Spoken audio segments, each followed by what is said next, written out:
Bonjour chers internautes de la chaîne YouTube La Team Africa TV et bienvenue dans votre émission Africa Culture.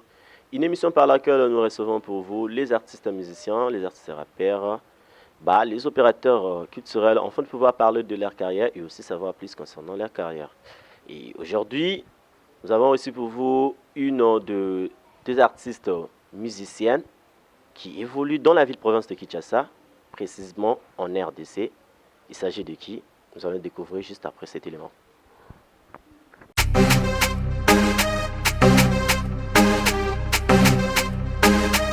Moniagno. Guapedo m'aspirer. Skina. Overrap montre. Basolo babese sangala. Six bele talamuke. Uloba ukanga rapaki na tuna usala kakudo du rappeur. Le rapaki nous yonga les rebelles bana six me bana bongote. Rapesa kinu yubamba te suis là skina patero kokokate. Kikolo ya buzz bongo tu ba pesa ba fela. Je vois que de PD. Ndula kinza mysterio kenda musala to kota lipala. Ta fait do vandeli ngwende. Ke muta kote les misote. Et moroyi de bétail ça fait 5 ans que tu yuka ko susute. Mon fleuve pesa bango posa. Comme les mariés devant Boula. La rue est trop sale. Qui bosse à la torche méchant. Ça râle peu, ça quitte beaucoup. Son appel est bon comme un jaloux.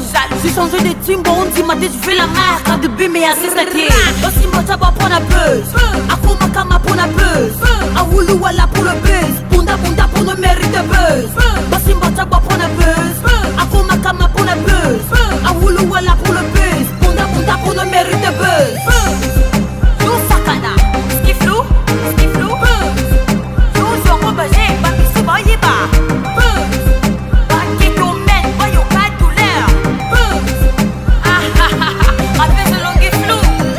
Le propose à buzz d'un rap à qui il faut bosser dur pour nous prier.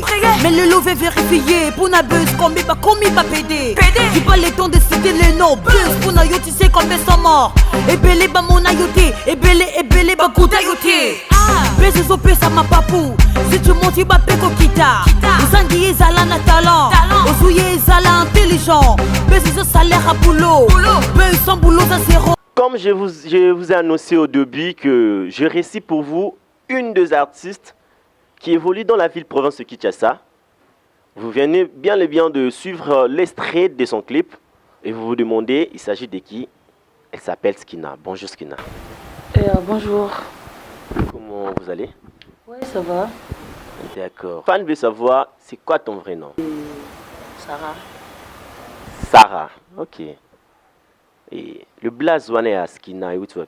Et bien, Sarah, donc ça ne peut mélanger pas. Sarah Skina, ok.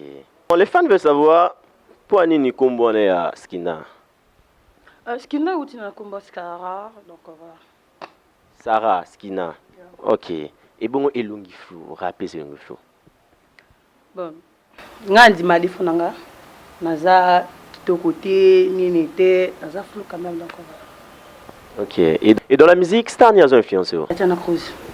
Et bon, à côté rap, peut-être que c'est un côté rap. Tabando Tchanga Mama Kambozaki, Lexus. Tout ça, il y a Bassi, il y a Kotsina qui m'obale. Qui Bassi comment? Il y a lobby kakati. En général, il n'y a pas de lobby. Oui, bah, bien.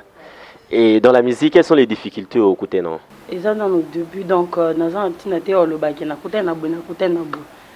Et Bandeli, et ça la nora ma page. Et les avantages? L'avantage c'est que on est bien déjà dans la skiflou parce qu'on est barangate, on est bien dans la rap donc. Et c'est un peu de parler de bons moments de ta carrière. Moment où non passé on est siko. Comme je vous ai annoncé, elle s'appelle Skina, c'est une artiste musicienne rappeuse et évolua dans la ville-province de Kinshasa. Et on va essayer un peu de parler de ces news. Mais très rapidement, je vais d'abord dédicacer tous ceux qui sont en train de suivre cette émission.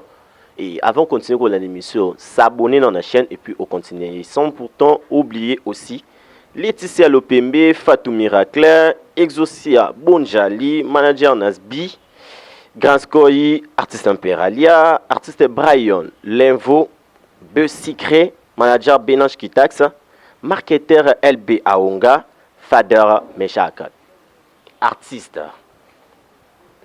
est-ce que vous prévoit la collaboration plus tard? Plus tard, mais pour l'instant, non. Pour l'instant, non. Ce qui budget moi, tu pourrais le faire. Je suis clair, pour l'instant, non. Et la manière où on a rap beaucoup plus rap féminin. Est-ce que moi qui a venir et ça n'a Ah ouais, je suis déjà là à venir les quoi. Koya n'a pas de à venir. Ah bah oui. Avant à venir, Ah oui. C'est sûr? Ah oui, je suis clair. Combien de temps déjà depuis que tu as commencé? Je peux dire 2019, bon. Une année, 2020, 2 ans déjà dans Zokindi. 2 ans aux Zokindi. Il y a ceux qui ont fait plus de 2 ans, mais à venir les a quittés. Dans 10 ans, tu te vois comment? On les a ramenés à Zambia. On a ramené à Zambia. On a connu le bon beauté.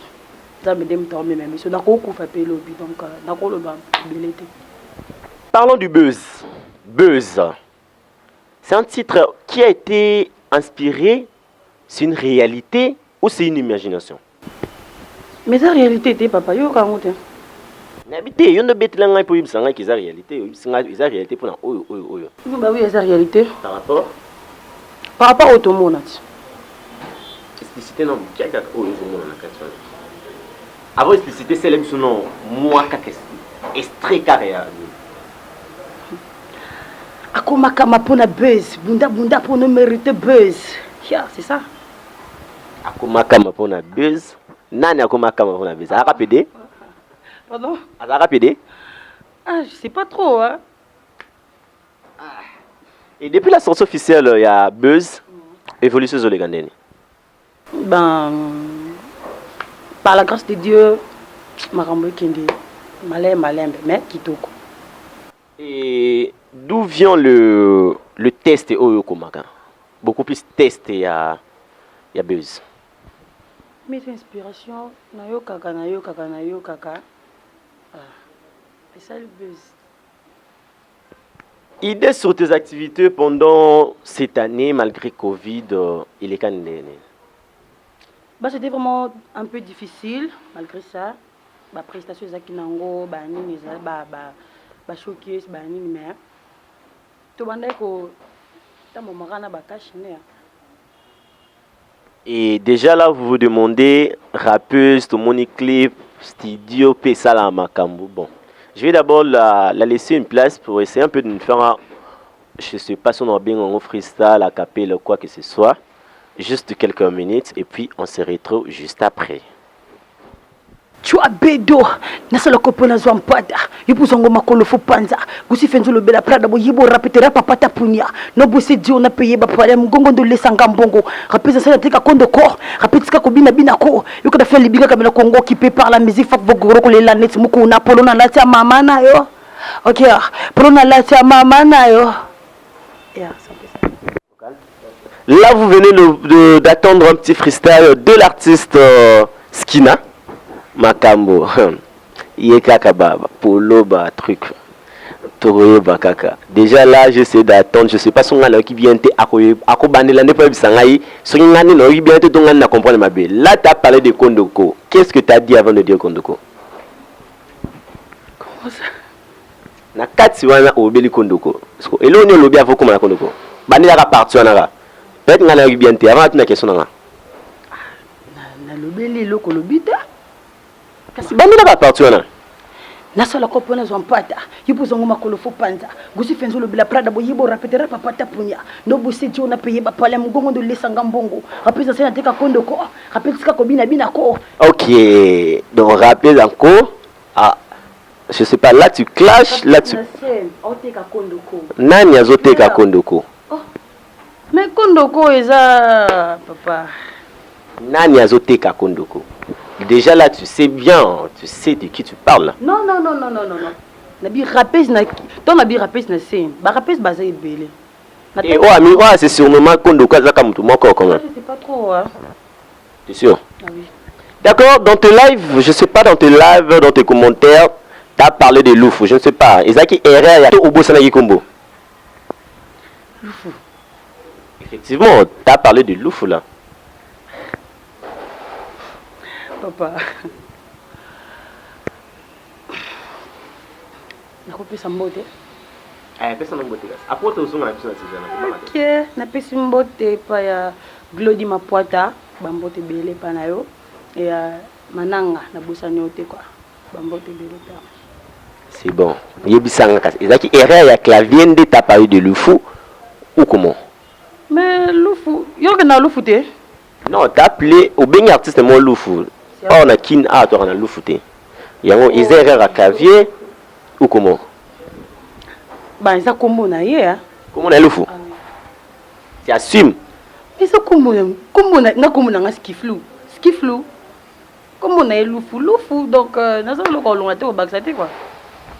Ok, d'accord. Elle s'appelle Lufu. Qui s'appelle Lufu? Je ne sais pas. Big dédicace à ceux qui sont en train de nous regarder. Beaucoup plus à Eli Tengeneza, boss Michel Mukengeshay, manager de Click Sorbonne, David Lambi, Laure Mangongo, Juliana, Amdodi, Kilo. Yonde Kilo, donc Kampa, ils en na Kilo na quoi. Et déjà, vous êtes en train de voir qu'on avance petit à petit vers la fin. Mais Skina va essayer un peu de nous dire, ou encore de nous donner l'U2 sur ses activités il y a 2021. Qu'est-ce que Skina prévoit pour l'année 2021? Ben, 2021, vraiment, Nazo, on a assisté à un projet à Buzz, il a sorti un clip pour Eluto Bimakalate. Bon, ce qui activités en Angola Kusinali. Et la manière où on a la musique urbaine, évolution de ta part, commentaire et amoukia. Mais oui, sinon on évolue bien.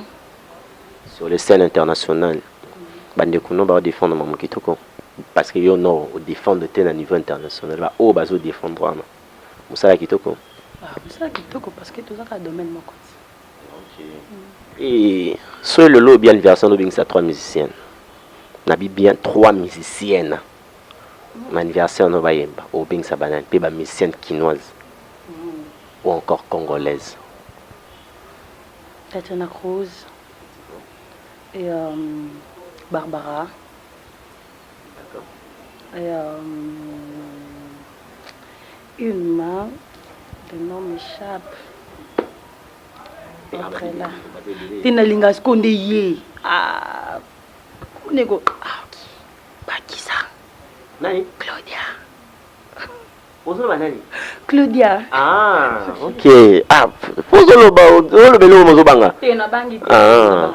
Et si tu te mets au na soirée mo ba fan ba la test qui na kota na po artiste moko boy wana ya génération na okota na po nani? La génération nangai. Azati non. Non, me dis pas ça, ne me dis pas ça quand même. Ne me dis pas ça. Ndenge ngana memela ka rapi nangai. Andina memela makambo. Azati. Focus kiflunda bima. Basengio oyembi qu'est-ce qu'il faut mamu kitoko. Mais mi kotsa non na kati ya mutu mo génération non, c'est pele sa biso. Bon, non senga pe bangoti. Non lobate na memela banka na ndemo ko ya ser nangai Tatiana. Et ça la bien. La génération, tu veux dire qu'il n'y a pas personne. Azati. Tu assumes. Ah oui. Tu assumes. Ah ouais. Et on t'a vu dans Nadab, Ozaki Nadab, Oyembi, truc. Je ne sais pas. Ça a été une compétition. Ça a été une nomination. Et c'est un peu à quoi pour te comprendre. Tout le monde a battu dans la compétition. La tombola. Tu es baraté ça au juste. Pour que au gagner. Bon, prix, je peux dire. Bon, ils ont la compétition. Ils ont la tombola. Bon, on a ce bébé qui fait la gagnante. Ils ont la gagnante. Tombola, compétition, concours. Bah là, concours. Et c'est déroulé en ligne. Faut pas mais là on est battu pour sommélo te. Ba cotiser l'ombon pour ça clip. So yo na nzemu na nga buzz na yemba bunda pour no mériter buzz. Donc na bunda na bandenge na ngai na ndepo na za lelo. La gagnante. La gagnante. Aïe. OK, et buzz, ça parle de quoi? Buzz le succès non? Succès banani. Yobi ezaki et l'oromo au vivre la scène. OK, bête la bisusco au vivre on nengeni. Au moment où on a l'ouki beza, te kinzoto. Et c'est un peu de dire à tes fans pour qu'ils va comprendre où ils sont. Bon, tout le monde a déjà, tout le monde a artiste bazali ou basala rabo makambo wana. Yango isa na vandis. Na mata musumane deke mo boye asali boye toni ni mo asali boye. C'est que na sangisi ba idée wana. C'est que na obeta nzembo na boye ile ka bezala. Isa ki ba idée kaka. Et puis mais ça peut réalité quand même. Oyo mo poye bino mais o sala no ka loko yebité pour le grand troublement quoi. Au vivre on la scène. Ah oui. Et pas. Oh. Qu'est-ce que au vivre? Il faut y c'était mon nom na emelio pour na vivre que au saliango. Mbalasima ko zungela te. La pesi mbote belé pa paradis mananga. Wana mam. Ye mta sala ke o? Te wana na pesi mbote. Na mone to comment que na ba troublement be na pesi na mbote pour na tolia temps. Comme na temps 21 bon to ko ta ba palo. Comme na temps. Elle s'appelle Skiflou. Donc Makambo Skina et elle a été notre invitée d'aujourd'hui. On a essayé un peu de parler de sa carrière. On a essayé un peu comme kaka comme moi bilomo boye puis quoi. Donc moi coupé sans cas moins lengi. C'était juste un premier numéro avec Skina. Mais on va pas se séparer de la sorte. Il doit d'abord dire un dernier mot à ses fans. Toyoka, moi message après ça va faire nae et puis après ça fait message de bandeko nae artiste Skina. Et juste une invité ba fan nanga oh non ça va pour clip de c'est Bimaki vend déjà le 20 ba babando c'est l'envoyer trop et ça na www.dabvideo sous une application adaptée au côté télécharger on a Play Store et puis et même on a clip dans la clip partager donc c'est un peu ça force na bon kaka toujours bundé longo conseil sur nos pesa bon courage open en comité en coma au palinga comme le roi Skiflou abundara pour la mériter. Quand je parle de conseils c'est parce que tu m'as dit que comme on a ta rap des saliqués rap et mata c'est qui étant que je sais pas étant que maîtresse étant que princesse faut en conseil ça maintenant pour que baba comme yo la musique non faut que ba ngona na maîtresse ça la rater biso surtout ko s'imposer donc soit simbi soit simbi te tout le monde là si bon que ba bunda pour na ba mériter en haut. Il faut comprendre avec elle c'est toujours comme ça, toujours des complications. Elle dit toujours des mots mais elle assume pas jusqu'à la fin. Je me demande le pourquoi c'est toujours comme ça. Vraiment je vous aime bien et avant d'abord que Toka Bona, j'aimerais qu'elle puisse faire un petit dédicace encore à ses fans, à ses partenaires apprendre na ozonge là pour que na clore émission. Elle n'a pas si mbote pas le ma, on a DJ Nangai, n'a pas si bambote belé, je m'arrivonne, n'a pas si bambote pas PDG Brady, donc bambote belé, bah on est bon ça en micro quoi. Sans oublier David vidéo à la prod, bambote belé, moniagno, mbote nayo donc c'est bon. D'accord. Problème nanga ezaraki na ko sisa la émission mais sono gelo mo bona etoucher nga na zongaka dino un peu buzz et betamaki avant et pas Kanda record après et comme pas moniano pourquoi ces changements et pas Kanda en fait ton a bandi carrière beat ezaki télécharger sur celle en clip tant sous na trace pe ilekate bon na beat ilekate Yangwana et sengaki faut ko bandela bitwana mon ingénieur abilaki basala opération fallait na lukaka ingénieur mususu ko sala ngango na okutana monyanyo nteto travailler avec buzz na monyanyo na studio na 14e rue. Donc les fans boyokia pour leli mingi akima Kanda record et abakima te azali c'est jusqu'à qui abelaki nde saliki akipa monyanyo. Merci à tous ceux qui étaient branchés pour suivre cette émission. Merci au manager Doris Koleka Santan. Merci aussi à ma chérie Bereka Deda, ma chérie Exaucé Matungo, à DJ Soyano Moussapiaolo, Johnny Kilangalanga, mon manager privé depuis France, à mon manager TGK, mon manager aussi Rodrigue Mawete Yonde Makambo et aussi à mon frère Baby Cash Zomba Dengaye. Alors, c'est par sinon là que notre émission va être clore. Merci, on se retrouve prochainement. Bao. Macapo.